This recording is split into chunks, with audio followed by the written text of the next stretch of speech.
नमस्कार, भारत 360 देख रहे हैं आप और मैं हूं आपके साथ प्रियव्रत दीक्षित। चलिए खबरों की शुरुआत कर लेते हैं। चलिए आज सबसे पहले बात कर लेते हैं रहमान डकैत की। शहर वही, गलियां वही, लेकिन हवा में कुछ और बदल गया था। डर का नाम, और वह नाम था रहमान डकैत का। जी हां, रहमान डकैत, जिसने लियारी की बस्तियों को कब्रिस्तान में और कराची की रातों को दहशत में बदल दिया था। कराची के लियारी इलाके में यह नाम जो डर का पर्याय बन गया था, सिर्फ एक डकैत नहीं बल्कि वो ताकत जिसने अपराध, राजनीति, बदले और पहचान की लड़ाई को कानून से ऊपर उठा दिया। आज हम आपको दिखाएंगे पाकिस्तान का सबसे खूंखार डॉन की वो फाइल जो एसएसपी असलम ने बंद तो कर दी, लेकिन सवालों की दहशत आज भी खुली पड़ी है। रिपोर्ट देखिए। साल 1976, कराची का लियारी इलाका।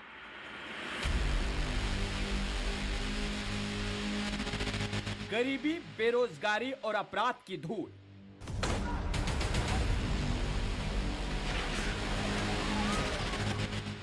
भाग कर पला एक बच्चा।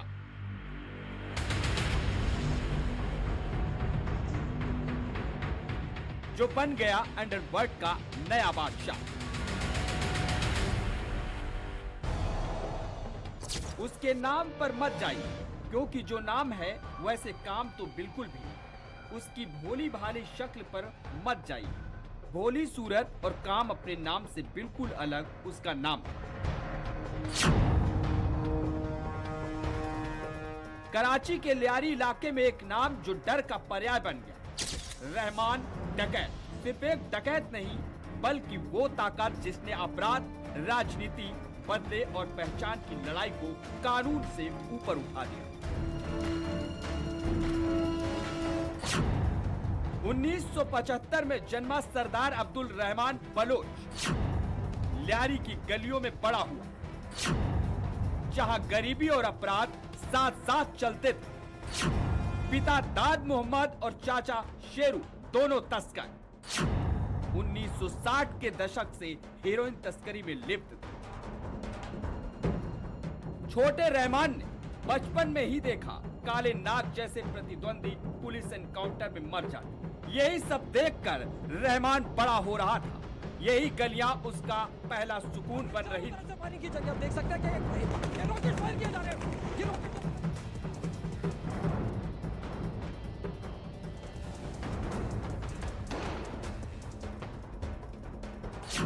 19 साल की उम्र में रहमान ने अपने परिवार को ही दहला दिया। उसने मां खदीजा बीबी की हत्या कर दी, गला घोटकर फिर छत के पंखे से लटका दिया।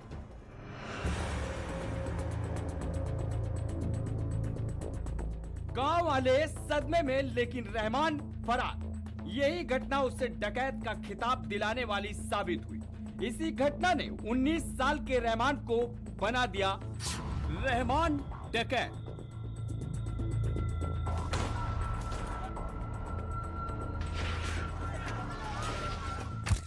ये तो बस जरायम की दुनिया का कदमों की आहट थी और शुरू हुआ क्राइम का कारवां। रहमान के लिए जुर्म की दुनिया कोई नई नहीं थी। महज 13 साल की उम्र में ही उसने पहला क्राइम किया। पड़ोसी पर चाकू से हमला लियारी की गलियों में सनसनी बन गई। वही पहला सबक था कि अपराध की दुनिया में साहस और डर के बीच ही शेर जन्मता है।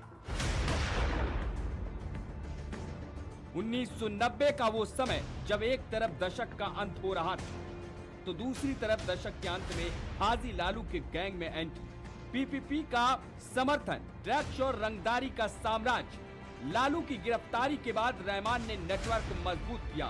लियारी में छोटे अपराध कम करके उसने खुद को लोकप्रिय डॉन बनाया।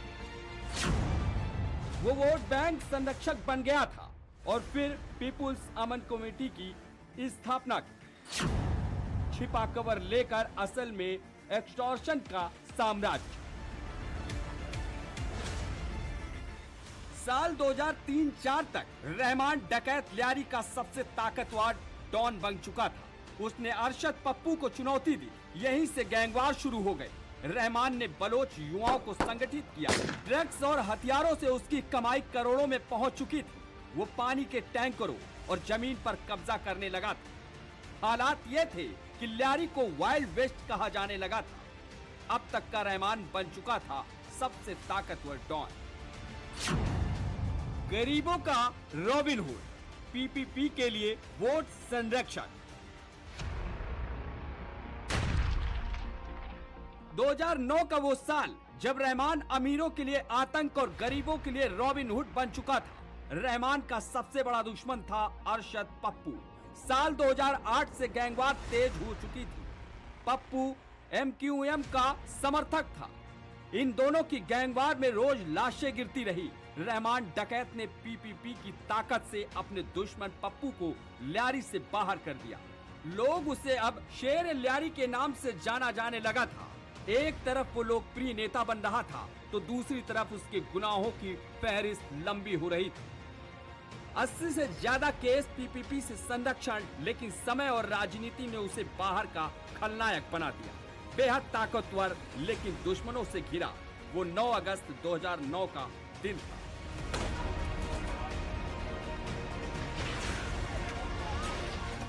रहमान अपने 3 साथियों औरंगजेब, नजीर और अकील के साथ स्टील टाउन की तरफ जा रहा था। तभी रास्ते में जिले के एसएसपी चौधरी असलम खान की टीम ने उसकी कार रोकी।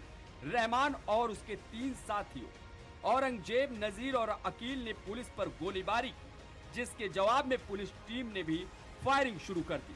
अब गोलियों की आवाज थमी तो ल्यारी का एक अध्याय खत्म हो चुका था। रहमान मारा जा चुका था। उसका जिस्म गोलियों से छलनी था। कहा जाता है कि उसे 22 गोलियां लगी थी। पुलिस ने उसकी कार से हथियार बरामद किए थे, लेकिन रहमान की विधवा पत्नी ने पुलिस पर फेक एनकाउंटर का आरोप लगाया, जिसके चलते एसओचओ ने एफआईआर का आदेश दिया। रहमान के परिवार को उसकी किडनैपिंग का शक था। वो तुर्बत से लौटते हुए मारा गया था। रहमान की विवादास्पद मौत ने पुलिस को ही सवालों के घेरे में खड़ा कर दिया था। रहमान का फ्यूनरल भी बिना गोलियों की आवाज की खामोशी में नहीं हुआ। कहा जाता है कि 7 लोग मारे गए थे। ल्यारी में कर्फ्यू लगाया गया था। रहमान डकैत की मौत के बाद पीएससी बिखर गई।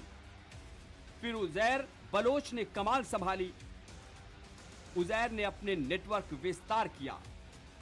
हत्या के इल्जाम से पीपीपी को भी सियासी नुकसान हुआ। रहमान की मौत के बाद भी ल्यारी में गैंगवार जारी रही। रहमान डकैत को आज भी वहां रॉबिन हुड कहा जाता है।